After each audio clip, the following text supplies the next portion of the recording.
Hello, my name is Joel Rushton. I work for the British Council. I'm here to talk to you today about some of the differences between British English and American English. The four main things I'm going to briefly talk about are spelling, pronunciation, word choice, and also colloquial expressions. If we start first of all with spelling, there are some differences between American English and British English. To give you some examples of this, a key one, for example, with colour. The word colour in English is spelt with O-U-R at the end, while in America it's spelt with O-R. Some irregular verbs actually finish in irregular way with British English. So, for example, if you take the verb to burn, this in English, in British English, is finished with burnt in the past tense. However, in American English, it's burned. Again, with the other verbs, for example, learned, learnt. There are also many other differences here with spelling. Let's move on to pronunciation. Pronunciation, there are some changes as well, especially with words, for example, like missile and mobile. In English, British English rather, would say missile, mobile. In America, they say missile and mobile. This is quite common for words that end in I-L-E.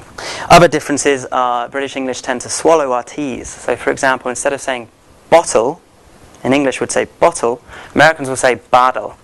So they pronounce their T's quite strongly. Other words, for example, car. In British English, I'd say a car, which sounds like K-A. In American English, rather, they would say car and really pronounce the R. Other things to talk about is word choice. Now, there's quite some differences there as well. In American English, for example, if we take a car, Americans will call the front where the engine is the hood. In British English, we call it a bonnet. And also at the back of the car, the Americans will call it the trunk, while in Britain we will call it the boot. So there are quite some different words that are different as well. One other last thing I want to talk about then was colloquial expressions. Now a good one for this is, for example, a British person may offer, I'll give you a lift. Now an American person who's not familiar with British English will think that they are saying, I'll give you a lift. Also, if they're not familiar with the word lift, which in America is an elevator, in Britain we call it a lift. So you can imagine some of the confusion you might have if someone says, I'll give you a lift, and you're expecting them to give you an elevator.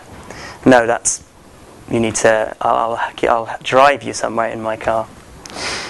Finally, there are lots and lots of differences in between American English and British English. It's never really too much of a problem, but sometimes you may have some miscommunication.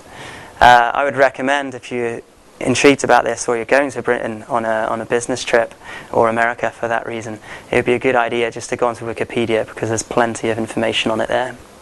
Thank you.